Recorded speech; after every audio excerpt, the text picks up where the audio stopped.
मैं समझ रहा हूँ कि ये हो क्या रहा है। ये कभी इसके पहले ऐसी घटनाएं नहीं होती थी, लेकिन छोटी छोटी बच्चियों के साथ इस प्रकार की घटनाएं हो रही हैं और मैं इसके लिए तो बहुत इसकी निंदा करता हूँ और सख्त सख्त कार्रवाई होना चाहिए ऐसे लोगों के खिलाफ।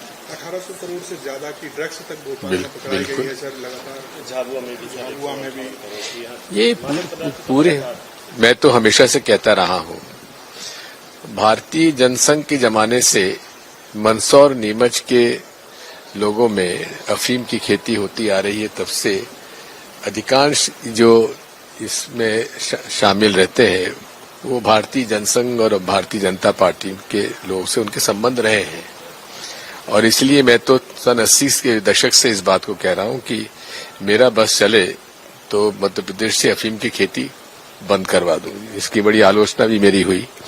उस समय लोगों ने कहा कि इससे हम लोग को बहुत नुकसान होगा। नुकसान तो हो ही रहा है, जिसमें हमारे नवयुवकों को की आदतें बिगड़ रही हैं और अब तो ये अफीम की खेती से और आगे बात बढ़ गई है। ये सब इम्पोर्टेड ड्रग्स है। इम्पोर्टेड ड्रग्स की सारी बड़ी जो फैक्ट्रियां रही हैं ये नासिक में रही हैं और इसकी भी जो भोपाल के जो ड्रग फैक्ट्री है उसका भी लिंक नासिक से हुआ है।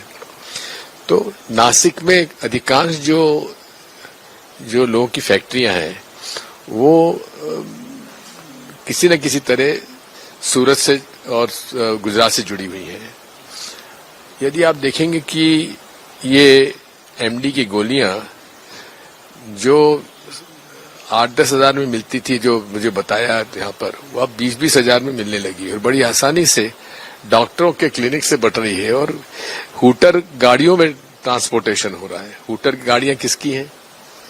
एक ये नशा सा चढ़ गया है। भाजपा का हर छोटा मोटा नेता हूटर लगा के चलता है, जबकि ये कानूनन रूप से अवैध है, गैर कानूनी है। तो अब इसमें चाहे मंत्री हो चाहे कोई हो, उसको हूटर लगाने की इजाजत नहीं है। कुछ निश्चित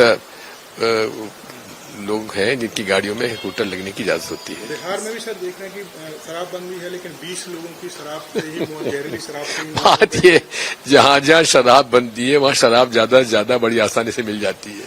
हाउस डिलीवरी हो जाती है, होम डिलीवरी हो जाती है। आप गुजरात ले लीजिए और अब बिहार को ले लीजिए। नायब सिंह सैनी ने सर हरियाणा में दूसरे पद की शपथ। चलिए, हमारी शुभकामनाएं। सर बीजेपी का सदस्यता अभियान चल रहा है, दावा किया है, लेकिन कई कांग्रेस नेताओं वो लखन घनघोरिया का मैं देख रहा था, उसको सदस्य बना दिया गया। वो दावा कर रहे हैं कि कांग्रेस झूठ जो दावा इनका सर चल रहा है, क्या इनको आपको लगता है कि 1.5 करोड़ के जो दावा? अरे बीजेपी यानी महाफ्रॉड, छोटा मोटा भी नहीं।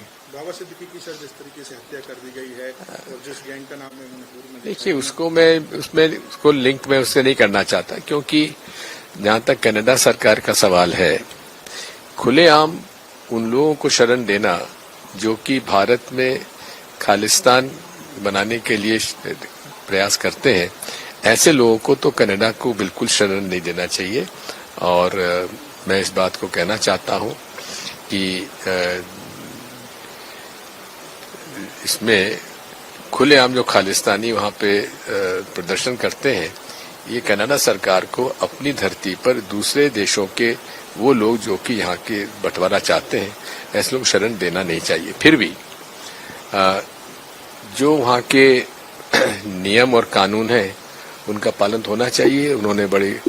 उन्होंने नहीं, और भी कई लोगों ने गंभीर आरोप लगाए, कुछ आर्टिकल्स वगैरह आए हैं। इस पर भी कांग्रेस हमारी सरकार को, विशेषकर अमित शाह जी को इस पर रिएक्शन देना चाहिए।